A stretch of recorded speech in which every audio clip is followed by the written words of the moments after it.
దయగల అత్తాకొడళ్ళు ఒక ఆవు. రామాపురం అనే ఒక గ్రామం. అందులో సుమతి, శ్రీదేవి అని అత్తాకొడళ్ళు ఉన్నారు. వాళ్ళు గౌరీ అని ఒక ఆవుని సొంత బిడ్డలాగా పెంచుకుంటున్నారు. ఈ ముగ్గురు చాలా స్నేహంగా ఉండేవాళ్ళు. గౌరీని ఎప్పుడూ ఆవులాగా కాకుండా ఇంట్లో ఒక సభ్యుడిగానే ట్రీట్ చేసేవాళ్ళు.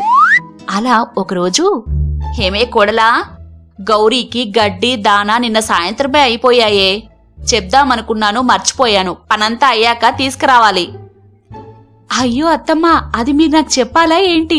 నిన్న సాయంత్రమే అన్నీ తీసుకొచ్చేశాను. అలా దాన్ని చాలా ప్రేమగా చూసుకునేవాళ్లు. రోజులు గడుస్తూ ఉన్నాయి. ఒకరోజు సడన్ గా సుమతి ఆరోగ్యం దెబ్బతింటుంది. అనారోగ్యంతో మంచాన పడుతుంది. ఇంట్లో ఉన్న నగ నట్ర అంతా అమ్మేసి వైద్యం చేయించినా కూడా రోగం తగ్గలేదు.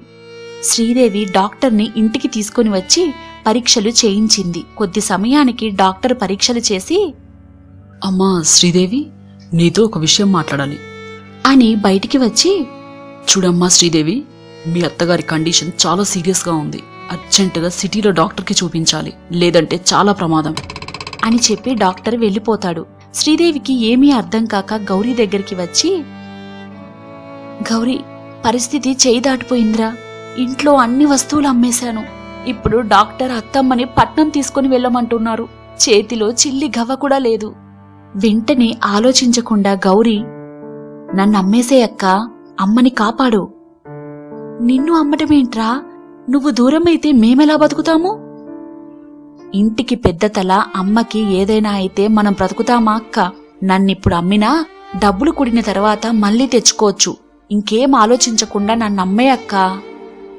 ఇక చేసేది లేక గౌరీ చెప్పిన మాట ప్రకారం డబ్బులొస్తే మళ్ళీ గౌరీని తెచ్చుకోవచ్చు అనుకుని అమ్మేయడం కోసం ఆ ఊర్లో ఉన్న గోవుల బసవన్న వద్దకి శ్రీదేవి గౌరీని తీసుకుని వెళ్లి ఆవుని చూపించి, బసవన్న, ఈ ఆవుని నీకు అమ్ముదామని తెచ్చాను.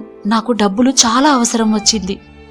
ఏందమ్మా, ఆవు నమ్ముతావా అని బసవన్న ఆవు చుట్టూ తిరిగి చూసి, ఎంత కావాలి ఈ ఆవుకి? నాకు 40,000 రూపాయలు కావాలి. నేనంత ఇవ్వలేనమ్మా, కావాలంటే 30,000 మాత్రం ఇస్తాను. ఈ ఆవుకి అంతకు మించి కూడా ధర ఉండదు. సరే అయితే ఇవ్వండి, నా అవసరం అట్లాంటిది మరి అనగానే బసవన్న డబ్బులు శ్రీదేవికి ఇస్తాడు. ఆ డబ్బులు తీసుకుని శ్రీదేవి వెళ్తూ గౌరీ దగ్గరికి వచ్చి, గౌరీ, నేనెళ్తున్నాను. తప్పకుండా వీలైనంత త్వరగా వచ్చి నిన్ను తీసుకెళ్తాను. నువ్వు ధైర్యంగా ఉండు, సరేనా అనగానే గౌరీ కన్నీళ్లు పెట్టుకుని, నాకేం పర్వాలేదక్కా, ముందు నువ్వు జాగ్రత్త, అమ్మని జాగ్రత్తగా చూసుకో అనగానే శ్రీదేవి కూడా కన్నీళ్లు పెట్టుకుని వెళ్లిపోతుంది. అలా శ్రీదేవి అక్కడ్నుంచి ఇంటికి వచ్చి అత్తని తీసుకుని పట్నం వెళ్లి పెద్ద డాక్టర్కి చూపిస్తుంది. సిటీలో ఉన్న డాక్టర్ అత్తని పరీక్షించి, ఈమెని ఇన్ని రోజులు ఎందుకు తీసుకొని రాలేదు? జబ్బు చాలా ముదిరిపోయింది. ఇప్పటికైనా పర్వాలేదు. ఇదిగోండి, ఈ మందులు రాస్తాను, ఇవి వాడండి, తగ్గిపోతుంది అని మందుల చిట్టి ఇచ్చాడు. శ్రీదేవి అత్తకి రోజు మందులు ఇవ్వడం మొదలుపెట్టింది. మెల్లమెల్లిగా సుమతి ఆరోగ్యం కుదుటపడింది. ఇక గౌరీ ఆవుల మందలో కలిసిపోయింది.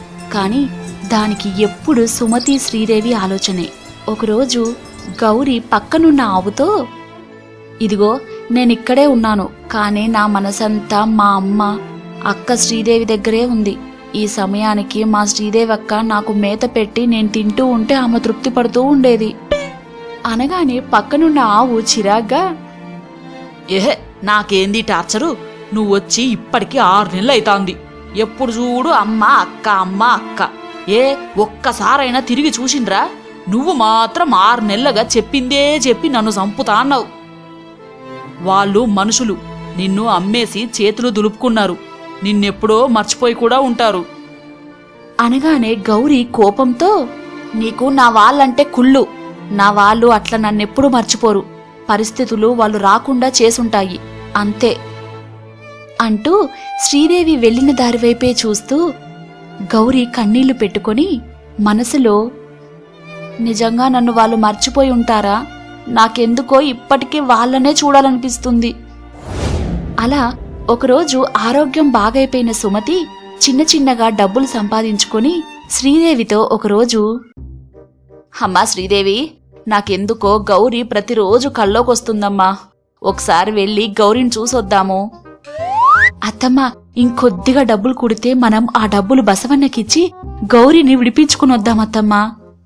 అలా ఇద్దరూ ఎక్కువ కష్టపడి డబ్బులు సంపాదించుకుని బసవన్న దగ్గరకు బయలుదేరారు.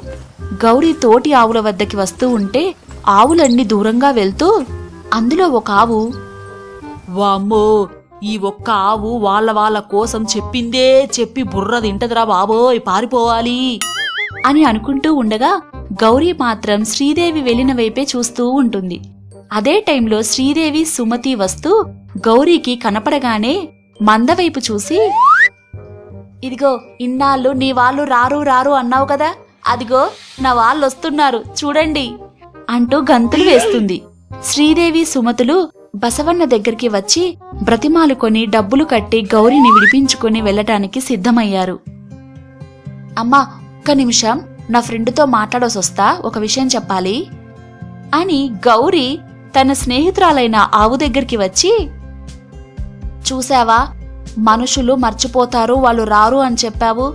కానీ ఒక్కటి గుర్తుంచుకో, వాళ్ళు మనసున్న మనుషులు ఎప్పుడూ వాళ్ళని మర్చిపోరు. అందుకే వాళ్ళు నా కోసం వచ్చారు. సరే, నేనొస్తాను, బాయ్ అని అనుకుంటూ వచ్చి సుమతి శ్రీదేవిలతో సంతోషంగా ఇంటికి వెళ్తూ ఉంది. ఆ రోజు నుంచి ముగ్గురు చాలా సంతోషంగా ఉన్నారు. ఈ ఎపిసోడ్ కూడా మీకు నచ్చింది కదూ? మరి లేట్ ఎందుకు, ఇప్పుడే మా ఛానల్ని సబ్స్క్రైబ్ చేయండి, గంట కూడా కొట్టుండ్రి. ఈ ఎపిసోడ్లో మీకు ఏం నచ్చిందో కింద కామెంట్ రూపంలో చెప్పండి. మిమ్మల్ని ఆహా అనిపింపజేసే మరిన్ని వీడియోస్ కోసం చూస్తూనే ఉండండి ఆహా టీవీ.